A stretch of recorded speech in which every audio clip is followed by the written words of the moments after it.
Est-ce que vous diriez que, comme Emmanuel Macron, qu'on est rentré dans une ère de décivilisation? Non seulement je ne le dirai pas, mais je pense qu'un chef de l'État ne doit pas le dire et que c'est une faute politique que d'avoir utilisé ce terme, qui est un terme issu de l'extrême droite. Pas seulement. Pas seulement. C'est un terme qui est utilisé par l'extrême droite. Et j'en ai ras-le-bol. Vous êtes prof d'économie, vous savez très bien que c'est le terme utilisé par Norbert Elias, qui est un sociologue totalement apolitique en l'occurrence. Oui, très bien. Sauf que c'est un terme qui a été repris par Renaud Camus et qui est issu de la pensée. Donc c'est devenu un mot interdit. L'extrême droite. Mais j'en ai ras-le-bol de la complaisance qu'a Emmanuel Macron avec l'extrême droite et de son incapacité à se remettre en cause sur ce qui se passe. C'est-à-dire qu'en fait, ce à quoi nous avons assisté, c'est à une destruction en règle des services publics, de la solidarité nationale.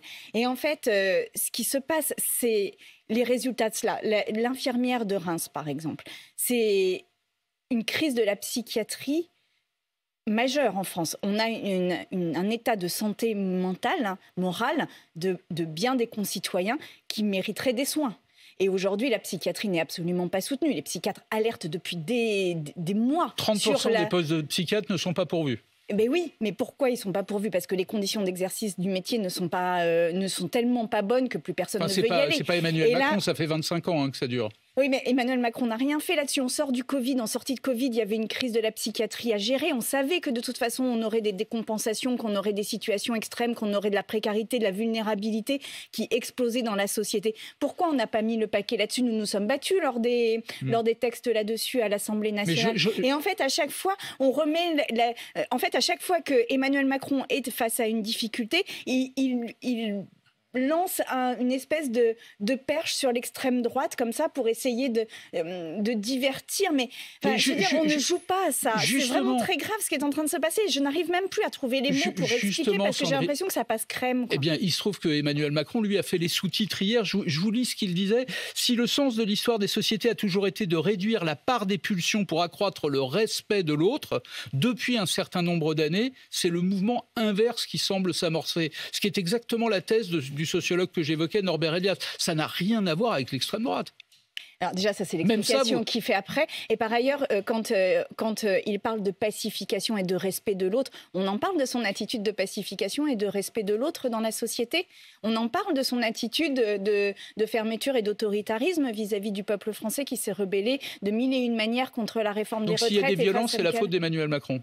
Non mais Emmanuel Macron joue trop avec les allumettes de l'extrême droite et ne considère pas la cohésion sociale comme une réponse à la crise que nous connaissons. Or, la cohésion sociale, la protection, le prendre soin, le fait de protéger les services publics, d'assurer une vie meilleure aux gens est avant tout la cause d'une cohésion sociale et le ciment de cette cohésion sociale. Et le fait qu'Emmanuel Macron soit toujours dans un rapport d'autoritarisme et un rapport rugueux, si ce n'est d'opposition avec son peuple, fait que oui, la violence sociale s'accroît. Et que ce n'est que le début, je pense. Parce que si, par exemple, sur les retraites, on retourne sur un acte d'autoritarisme, ce qui se présage là, de l'Assemblée nationale, eh bien, je pense que vraiment, là, il y aura quelque chose de l'ordre d'une fracture irrécupérable. Parler des retraites et de cette fameuse loi, j'imagine que c'est à ça que vous faites référence, on en parlera dans un instant. D'abord, je voudrais revenir sur ce qui s'est passé à Roubaix, cet hommage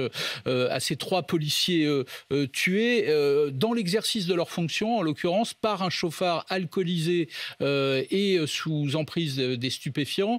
Est-ce que vous seriez favorable à la création d'un homicide routier à la place d'un homicide involontaire? C'est ce que réclament les familles de victimes, c'est ce que semble prévoir Gérald Darmanin. Est-ce que vous y seriez favorable? Je suis favorable à ce qu'on reprenne en main d'une manière générale la question de la sécurité routière. C'est-à-dire la baisse de vitesse sur les routes. On l'a vu avec Édouard Philippe et sa proposition de passer de 90 à 80 qu'Emmanuel Macron a balayé parce qu'il estimait que ça n'était pas populaire. On le voit aussi avec la baisse de la vitesse sur les autoroutes qui était demandée par exemple par la Convention citoyenne ou du moins qui a été discutée par elle. Et l'homicide routier? Et sur l'homicide routier, oui, mais c'est oui.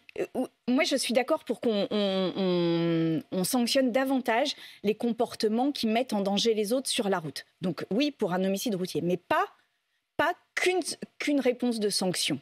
Pas qu'une réponse de sanction. Parce que ça, c'est trop facile. De faire face à un fait divers, on fait une sanction et on s'en lave les mains en disant « Regardez, nous avons agi ». Ça n'est pas vrai. Et là, il y a vraiment quelque chose de l'ordre. Moi, je trouve que Emmanuel Macron a vraiment flatté les bas instincts en matière de non-sécurité routière. C'est-à-dire qu'il est allé... par exemple, il n'a jamais soutenu Édouard Philippe quand il a voulu aller à 80 km/h sur les autoroutes, sur les routes nationales. Il n'a jamais soutenu toutes les demandes qu'il y avait de diminuer à 110 km la vitesse limite sur l'autoroute. Et en fait, il y a une forme de populisme. Les délits sur le permis à points ont été allégés aussi par Gérald Darmanin. Pas encore. C'est une proposition, mais ce n'est pas encore entré en vigueur. Oui, mais je veux dire, tout ça va dans le même sens. C'est-à-dire de diminuer les sanctions. C'est pas parce que là, il y a eu un incident que tout à coup, il y a une mesure qui y répond. C'est un ensemble et la sécurité routière est très importante. Sandrine Rousseau, lorsque vous voyez ces 3 policiers morts, cette fillette qui est morte à Trappes à cause d'une conductrice qui était elle aussi, on verra les résultats des enquêtes, mais vraisemblablement sous emprise de stupéfiants. 700 morts par an sur les routes à cause de l'usage de drogue au volant. Est-ce que ça bouscule pas un peu vos certitudes sur la légalisation du cannabis? Vous voulez qu'on interdise l'alcool? C'est une vraie... peut-être. Alors, je pense qu'il y a un sujet autour... Certains y pensent. Non, mais je pense qu'il y a un sujet autour... La présidente de l'Assemblée a dit 0 drogue, 0 alcool.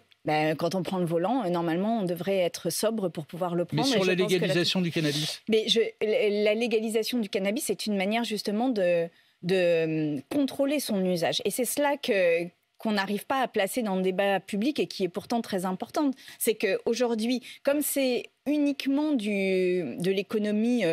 masquer quelque chose qui est de l'ordre du trafic. On ne connaît pas ce qu'il y a véritablement dans les substances qui sont vendues, on ne sait pas avec quoi c'est coupé, on ne sait pas ce qu'il y a véritablement dans les sachets qui sont vendus, petit 1. Et petit 2, il n'y a pas de contrôle sur les mineurs et sur la consommation.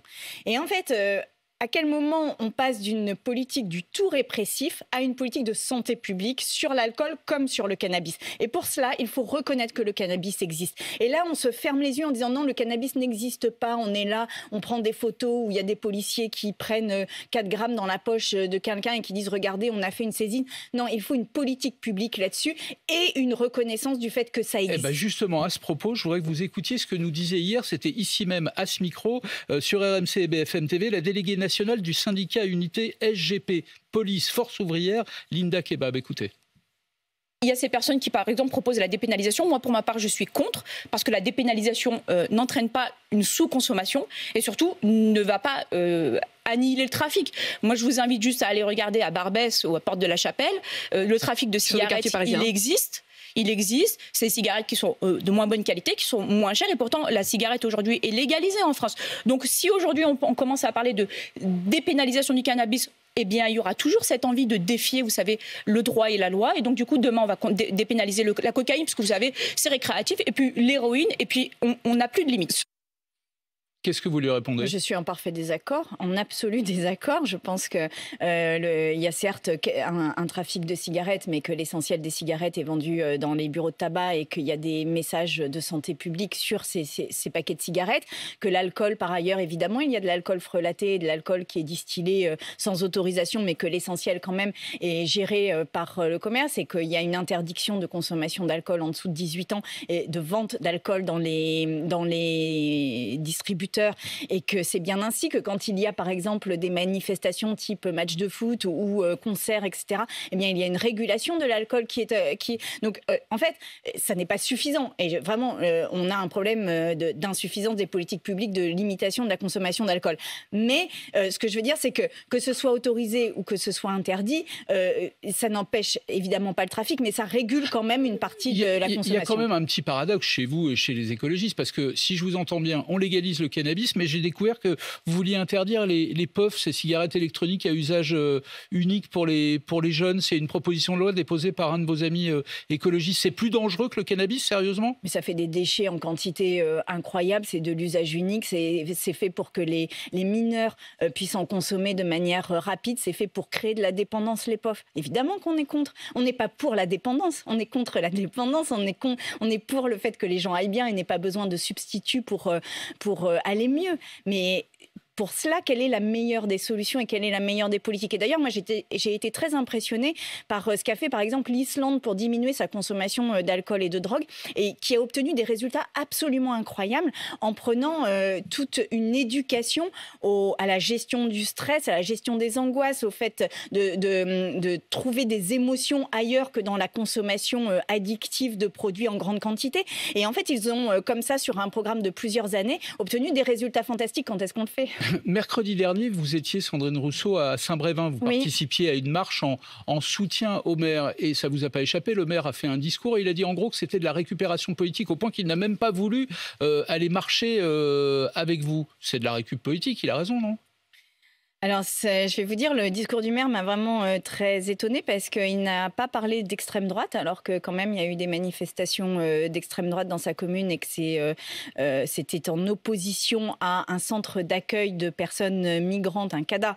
Il n'a pas parlé de ces personnes migrantes, il n'a pas parlé des réfugiés. La seule chose il n'a même pas prononcé le mot d'extrême droite. La seule chose qu'il ait dit, c'est qu'il ne voulait pas d'élus. Moi, je pense que, précisément, nous avons une solidarité à avoir vis-à-vis des élus qui sont exposés à des violences. Justement, parce qu'il se trouve que vous, à titre personnel, vous avez été menacé. Vous avez même fait condamner 3 personnes pour menaces de mort, menaces de viol contre vous. Mais j'ai l'impression qu'il y a parfois une indignation à géométrie variable. En gros, quand il y a des menaces ou des intimidations contre le chef de l'État, là vous expliquez que la réforme des retraites est impopulaire, qu'il faut comprendre la colère des gens, le mépris d'Emmanuel Macron vis-à-vis des opposants à la réforme, comme si au fond vous tentiez de justifier ce qui honnêtement n'est pas justifiable. Pardon, mais cette question est un peu facile parce que...